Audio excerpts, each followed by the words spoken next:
Austin, Texas, CNN. President Donald Trump flew to Texas to show the country he could lead at a moment of crisis. He pledged to mount the best-ever relief and recovery effort, and marveled at the scale of a disaster that exhausted even his reserves of superlatives. "Probably there's never been anything so expensive in our country's history," Trump said at a subterranean command center here, surrounded by grim-faced state authorities. "There's never been anything so historic in terms of damage and in terms of ferocity as what we've witnessed with Harvey." But his response to Hurricane Harvey shows he's yet to master the instinctive shows of empathy such tragedies require. The president called the murderous storm historic and epic, said that nobody's ever seen this much water, and described the wind as pretty horrific.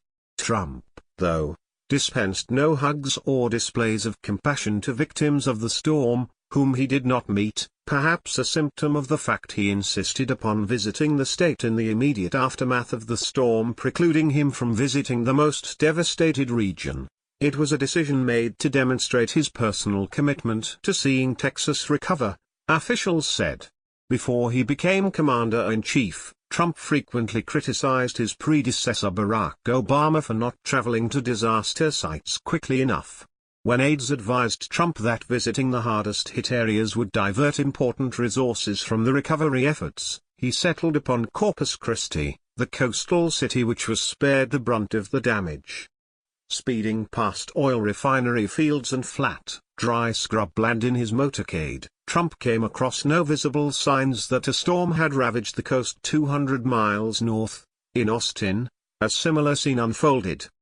A few scattered signs directed traffic toward temporary emergency shelters, but Trump's vehicle didn't exit, destined instead for the state's emergency response center, a subterranean hive of response professionals working to mitigate Houston's misery.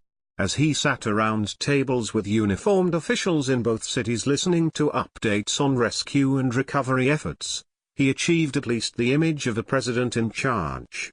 Maps and charts provided visual aids that he's known to relish. He appeared engaged and interested in the massive logistical undertaking being described. But on the ground, Trump seemed disconnected from the searing emotion unfolding in the storm's deadly path. The president, known for embracing law enforcement, did not publicly react to the Houston police chief's emotional afternoon news conference, which occurred while he was on the ground in Texas.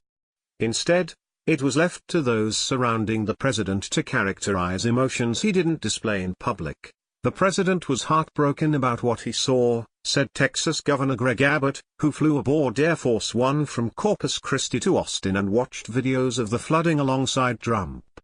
He is committed to ensuring that Texas can rebuild. Trump's former rival, Senator Ted Cruz, had nothing but praise for the president after often questioning his leadership in other instances. He wanted to be here firsthand. He wanted to hear from the people on the ground, Cruz told CNN after spending much of the day with the president. I think it had a powerful impact on him. He heard from local officials who have seen just devastation, who have seen people with their entire lives destroyed. It had a powerful impact. But rarely were the emotional effects of that impact on open display. At times on Tuesday, Trump struck odd tonal notes in public photo ops. At others, he seemed to struggle to keep his ego in check, and was hardly overflowing with empathy for the victims. Once or twice, he seemed to edge toward triumphalism. For instance, in Corpus Christi, Trump thanked Abbott for his leadership, and appeared to get ahead of himself with the disaster still unfolding.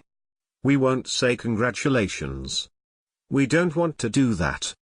We don't want to congratulate. We'll congratulate each other when it's all finished, Trump said. Later, Trump, wearing a USA cap and presidential windbreaker, climbed aboard a fire truck and waving a Texas flag, falling easily into the stagecraft of a campaign rally in a way that seemed a little jarring. Thank you, everybody. What a crowd.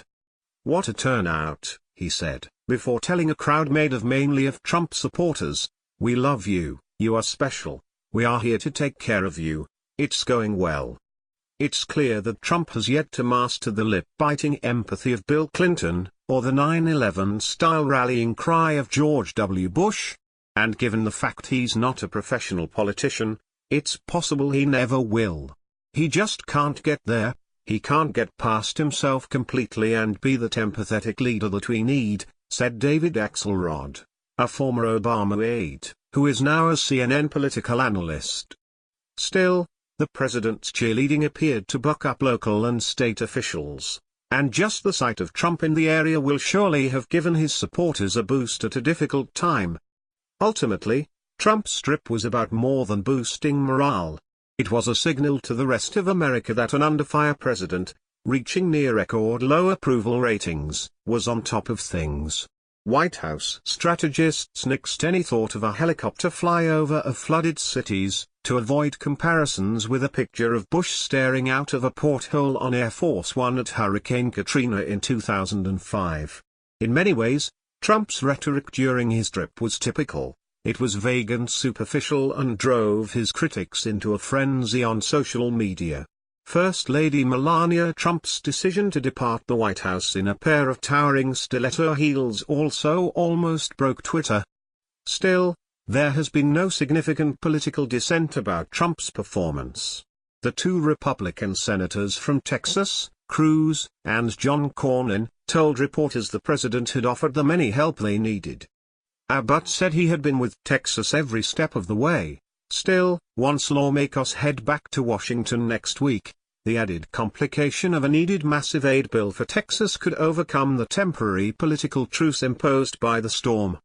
The president himself could reopen political hostilities even before that, depending his approach on a planned trip to Missouri on Wednesday to push his plans for tax reform.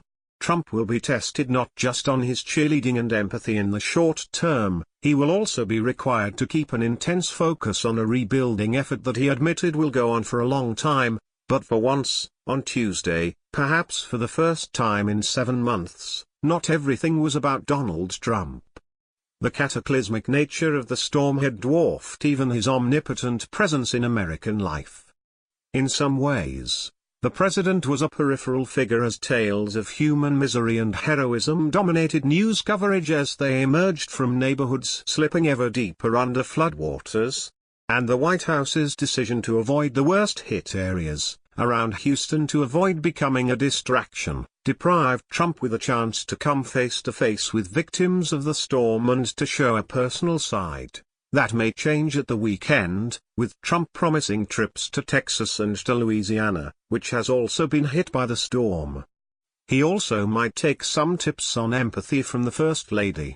I want to be able to offer my help and support in the most productive way possible, not through just words, but also action, she said in a statement. What I found to be the most profound during the visit was not only the strength and resilience of the people of Texas, but the compassion and sense of community that has taken over the state.